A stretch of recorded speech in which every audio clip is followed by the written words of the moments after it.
This video includes material of an adult's nature. There'll be a heck of a lot of swearing, and we'll be drinking a heck of a lot of alcohol. That means if you're a child, go on, go to bed, go! Viewer discretion is advised.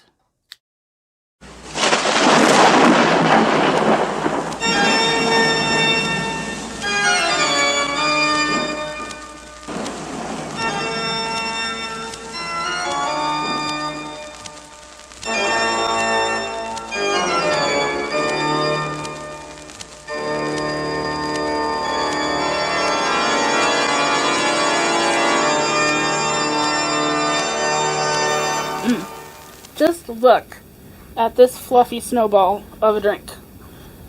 This is some good stuff. This is adult trail mix. Yes, Dyatlov trail mix. This is just the drink for you after a hard day of hiking, snowshoeing, running from aliens and the Russian Yeti, maybe escaping atomic radiation. If you want a drink after dinner for that, this is your gal. And welcome once again to Morbid Mixology. I am Catherine. I am the mistress of mixology, the baroness of the bar. I drink and I know some things. Today, we're going to talk about the Dyatlov Pass Incident. Do you know this story? Do you know it is everywhere right now? It is just the most popular thing on shows dealing with unsolved mysteries and true crime. And why is it so popular right now? Well, part of the reason is we didn't even know about it for the longest time. This takes place in January of 1959 in Soviet Russia. We in the West, we don't hear about it until after Gorbachev comes to power, and somebody sneaks it out of the Soviet Union in like a sock or a bra or something. Suddenly we have this story. So if you don't know this story, we're going to talk a little bit about this today. And really, you do want to stick around, not just for the drink, but also the story, because let me tell you what, the story, banana pants crazy, okay? Completely unsolved spooky mystery up on a snowy mountain, possible alien involvement, radiation, yeah, you're going to want to hear this. So, January 1959, a student at Ural Polytechnic Institute, Igor Dyatlov, he sets up a group of friends to go hiking into the Ural Mountains during their winter break. Now, as history tells us, winter in Russia is bad. If you're not sure about that, check with Napoleon, see what his Yelp review is. But basically, they are going to take a 350-mile trek that'll take them, they'll need to take trains, trucks, sleighs, skis, all the way up to a Torten Mountain, which is essentially at the very opening, the very doorstep of Siberia. Now let's talk about a Torten Mountain. First of all, I'm probably not saying that correctly, so I apologize. Second thing, the name has actually been given to the mountain by a local indigenous tribe named the Mansi. The Mansi are known to be hunters, and they've lived in this area and have been conversing with the Russians for quite some time. So they named this mountain Torten, which essentially translates to "do not go here." Yes, it's Mount Do Not Go Here. So what are the students doing? They're going there. Do you think this is a white person thing? Like, things that white people like is going to things geographically that have bad names? Do you think? I think it might be. I'm not sure. But anyway, if any group can go up to Mount Don't Go Here, it's probably this group. You know, they're all part of a sports club there at the university, and they've been on many hikes in all kinds of weather. Now, personally, I don't understand doing that in the least. There was a time when I was a Girl Scout, many of us were when we were young and stupid, and she went hiking and spelunking, and I don't recognize her. I don't know what she was trying to prove by all of that. But now I'm an indoor cat. Yes, I am not safe outside four walls, to be completely honest with you. First of all, I fry up faster than a fried wonton in the sun. That's a problem. The next thing, I'm a huge klutz, which means I will trip on air and go face first into a cactus. So yeah, I don't do the hiking and camping thing. But these guys, they were really good at that. You know, they're not the type that go to REI just to stock up on hydro flasks to put on their desks at work to look cool. No, these guys were seasoned, and they were some pretty tough cookies too. One of the members of the group, during a previous trip, she actually was accidentally shot in the leg by a hunter, and she finished the hike, and it said with a smile on her face too. Okay. Next, one of the other members of the group, he saved his entire camp by taking a geologist hammer and running after a bear. Yes, a fucking Russian bear. He ran off with a hammer. These are some tough fucking cookies. They're not as scared of Mount Don't Go Here. No, they're not. So they start out, and we know quite a bit about the trip. First of all, because one of the 10 that originally started the trip, he actually had to stop halfway through due to a flare-up of sciatica. So he brought us lots of details about this because, well, sadly, he's the only one of the group who survives the trip. I'm sorry to spoil the ending for you, but unfortunately that's what happened. Plus, in order to get accommodation from their university, they had to take notes throughout the entire trip. So they all kept journals, and they took a lot of photos. So the trip up, it seems to be a very jolly time, you know. It's basically a bunch of friends going out in the winter, like they like to do. One member of the group, he brings his mandolin along. So he plays and they sing songs around the campfire. It sounds like a jolly time. And, you know, they come across some interesting things on their way. They come across the Mansi tribe, who are very friendly and treat them very well and even feed them. They even go past the infamous gulags, you know, the work camps that the Soviets had. Those were well flourishing at this time, so they passed all of this. And we know what they did up through about January 31st. We have some entries that say that the weather was kind of getting bad at that point, as you would expect, when they stopped for camp. Now, they're not at Mount Don't Go There. They don't make it to that point. They actually stop for the night and camp at another place that is called Kolatsiakl. And again, apologize for the pronunciation. It is the Russification of the Mansi. And this, quite colorfully, means Death Mountain. So they were on their way to Don't Go There Mountain, and they stopped off at Death Mountain. Again, I'm not making this up. And I know all of this sounds very ominous, by the way, but the Mansi didn't actually mean it the way we're taking it to mean now. What they meant was, hey, don't go there. The mountain is dead because there's no life. There's nothing to hunt here. Now, that's reason enough for me not to go there. Why is there no life? I think we know. So unfortunately, after January 31st, we don't know much about their trip. That's when it unfortunately ended. And they were expected back in civilization by the 12th of February. Well, during the trip, their leader, Igor Dyatlov, he had told them that they were running a little bit behind, so it might be more like the 14th when they return. So when they don't return on the 12th, nobody's really terribly worried about it. It's not like they're taking a bus from Don't Go There Mountain. It's not that easy. The 14th passes, still not terribly worried. But by the 17th, the family is making phone calls. They're calling the university and their local communist party to get them to do something, because they feel something has happened. By the 20th, the local government agrees, and they start putting together a search party. They put together a party of soldiers, local students, people who are also outdoorsmen. They all volunteer to go, and they even get the Mansi to join in as well. And finally, a few days into this search, they find a clue. They see the tent. The two poles are sticking up out of very deep snow. The tent is essentially bowed with a lot of snow on top, and outside the front door there is an ice pick. So in a rush to get to what they hope are survivors, they slash open the tent with the ice pick. And what they find in there is extraordinary and very worrisome. First of all, no one is in the tent, unfortunately.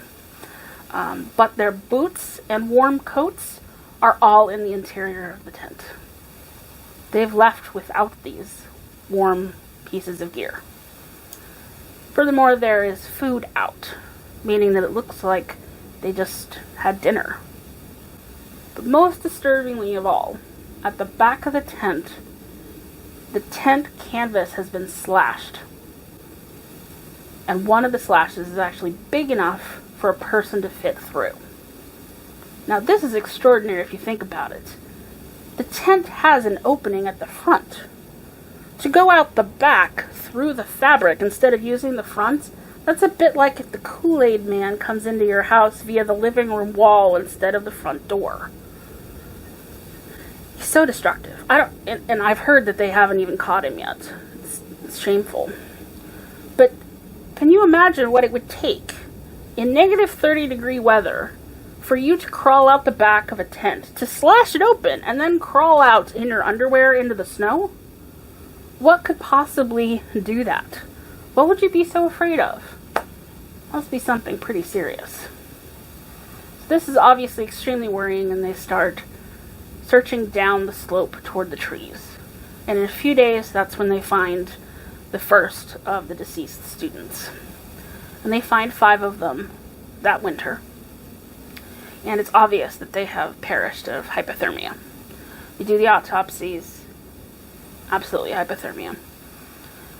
So at this point, they've done their investigation as much as they can of these students. They're still looking for the others, but they haven't found them yet.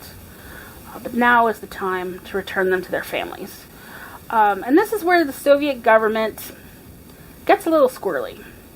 Well, they tell the family that they can bury their relatives, of course, but they're going to do it up on the mountain where they were found. Now, why would they want to do that? That's not where they're from. The families want to visit them.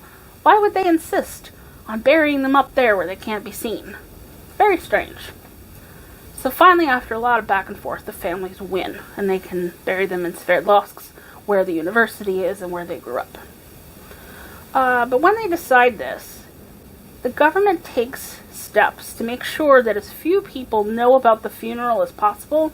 I mean, they're going down the streets apparently ripping off flyers off of walls so people won't come. Well, obviously, there's also word of mouth at the university, and so about 1,000 people show up, so that didn't work. So back up at the mountain, the weather is so bad, and the snow is so deep. You know, they're using these 10-foot poles to poke down into the snow to try and find someone. So they decide they're going to have to wait until some of the snow comes down. So they have to wait until May to find the remaining students. The remaining students, their condition of their bodies is very worrisome. It's obvious that 2 of them have suffered very severe violent crushings to their chests, and some of them have fractured skulls. A few of them are missing body parts at this point, unfortunately. Also, when they go to do tests on the clothing of these students, they note that there is a high radiation level, higher than what would be normal in nature. And because those clothes and those bodies had been in the water, they hypothesized that this radiation level was actually much higher when they started. So where on earth does that come from? Well, they finish up their investigation, and it's obvious that the local government wants to close this as quickly as possible. And they don't really have the clearest of answers, but they close it anyway. And they call it essentially an unknown force. A compelling unknown force. Which translates as really nothing at all. That doesn't tell us a damn thing, does it? So what really happened up there? There are many theories. The first theory, of course, they're up on a snowy mountain, could have been an avalanche. Some have suggested that the angle of that particular slope is maybe too shallow for that, but it's a leading contender. Next, there are theories that state that maybe they interrupted a military exercise that they weren't supposed to see, and they were killed for that. Maybe there was a rocket launch, a missile launch that they weren't supposed to see. That might explain some of the radiation.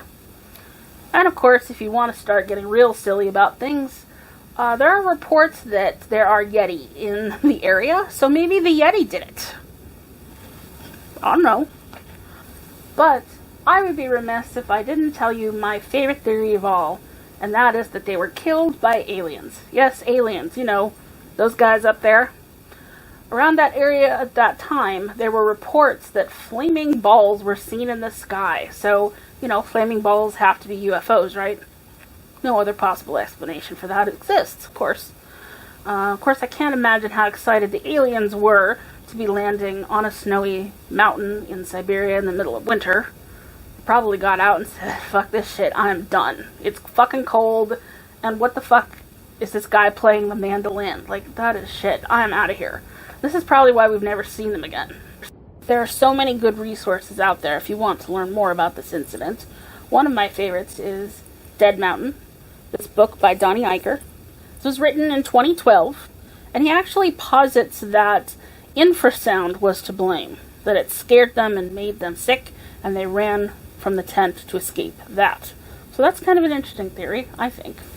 If you would like to see what the journey might have looked like for those students and see the mountain where the tent was found, you can watch a 2-episode arc on Expedition Unknown, which is on the Discovery Channel. If you are into true crime podcasts like me, check out Killer Queens. They do a 2-episode arc on the Dyatlov Pass Incident and do a great job about telling you more about the students who went on the trip. There's also a Russian mini-series worth watching. It's 8 episodes. It's called Death Mountain, the Dyatlov Pass Incident. And it's a fictionalized account of not only the students' trip, but also the investigation into what happened. It is fantastic. The acting, the cinematography, highly recommend it. I'm hoping it will show up on some streaming services soon. And last, and probably least, there's a fun movie for you to watch by Rennie Harlan called Devil's Pass. And it is tangentially about the Dyatlov Pass incident. It's sprinkled in there every so often. But they actually posit that the cause of this is time travel. And there are creatures, and I don't know. You go watch it and see for yourself. Make yourself a bunch of drinks while you're at it. It'll make more sense that way.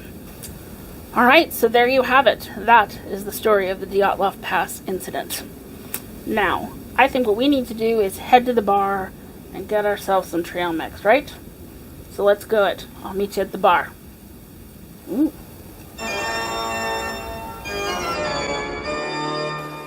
Alright everyone, welcome to the bar. Yes, the bar, the happiest place in this entire room, where I'm going to teach you how to make your very own Dyatlov trail mix.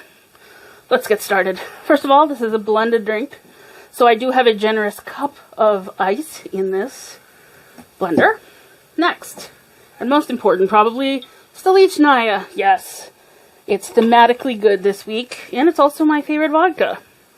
We're going to do 1.5 ounces. Alright.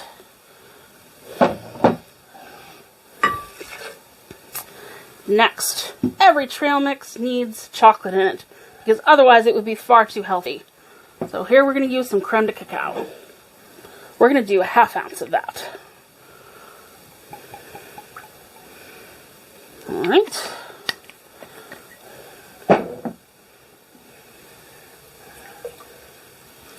Next, every trail mix has to have some nuts. So to give it that nutty, almondy flavor, we're going to be using orgeat syrup. We're going to use another 1/2 ounce of that as well. This is delightful stuff, and it is the secret, the soul of the Mai Tai. There we go. Next, we have this delightful coconut creme liqueur. There's some whiskey in there too to make it extra special. We're going to give that a good shake and do another 1/2 ounce of that. And this is delightful as an after dinner drink as well on its own. Keep it in your fridge. You'll thank me later. Alright, there we go. We have all of our ingredients assembled, and so we're going to go to the blender.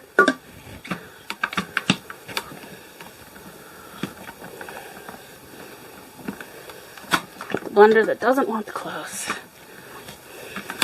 2 hours later. Oh, Jesus. Oh, there we go. Finally. Alright, now we're going to make some noise.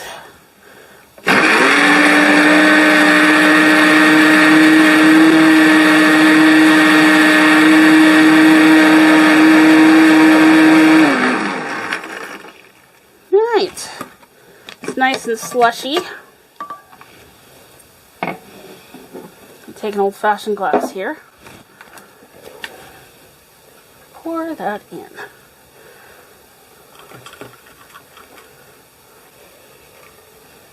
That is foamy and delightful. Alright, so it's good right now, but it could be better. How? Glad you asked. In my head. We're going to use some cocoa nibs. Yes. These are delightful little bits of very bitter dark chocolate. I'm going to put those on top here. And possibly throw them all over the bar to be cleaned up again later. I like to put a lot of these on there. Not only are they really tasty, but they make a good bitter counterpoint to the sweetness of the drink. So here you go. Here is the Dyatlov Trail Mix. It is so good.